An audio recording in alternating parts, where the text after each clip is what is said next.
Welcome to Ridhima kitchen. வாங்க, இன்றைக்கி நம்ம வீட்டு ஸ்டைலில் ஈஸியாக செய்கிற ஒரு உருளைக்கிழங்கு வறுவல் பார்க்கலாம். நான் சட்டி வச்சு ஒரு 3 ஸ்பூன் தேங்காய் எண்ணெயில் செய்கிறது அது நல்லா டேஸ்ட்டாக இருக்கும். நான் தேங்காய் எண்ணெய் விட்டுருக்கேன். கடுகு ஓட்டுற போகிறேன். கருவேப்பிலை வச்சுட்டேன். பாருங்கள், நான் எடுத்துருக்கிறது 1/2 கிலோ உருளைக்கிழங்கு எடுத்திருக்கேன். அதுக்கு ஒரு 10 பல்லு பூண்டை நான் நல்லா சதச்சி வச்சுருக்கேன். அதுவும் போட்டுற போகிறேன். ரொம்ப ஈஸியான ஒரு வறுவலுங்க. பாருங்கள், இந்த டைம் வெள்ளைப்பூண்டு கருவேப்பிலெல்லாம் நல்லா பொரிஞ்சு வந்துருச்சு நம்மளுக்கு. இந்த டைம் நம்ம உருளைக்கிழங்கு போட்டுக்குவோம்.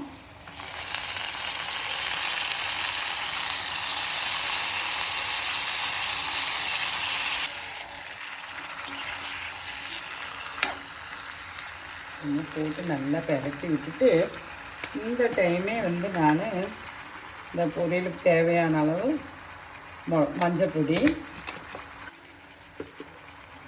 மிளகா பொடி போட்டு போகிறேன். இது வர மிளகா பொடி தான்.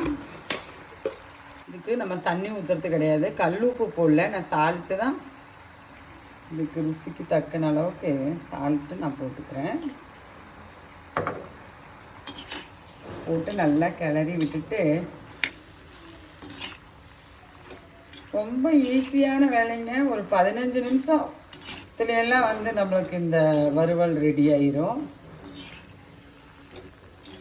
கட் பண்ணுற நேரம், தாளிப்போட நேரம் இதுதான். வேகமாக வணங்கிடும் நம்மளுக்கு உருளைக்கிழங்கு.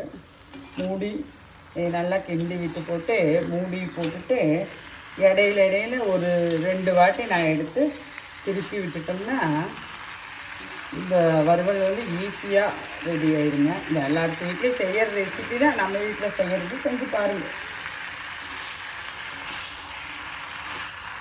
செஞ்சு குழந்தைங்க கூட சந்தோஷமாக சாப்பிடுங்க.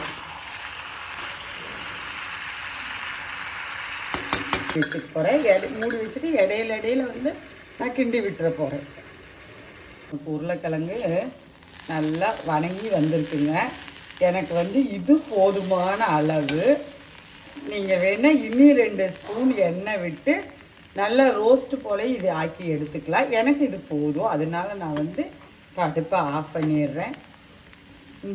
இந்த வறுவல் எல்லாத்துக்கூடையும் மேட்ச் ஆகுங்க. வாங்க, நம்ம வீட்டில் சாப்பிட்லாம். நன்றி, வணக்கம்.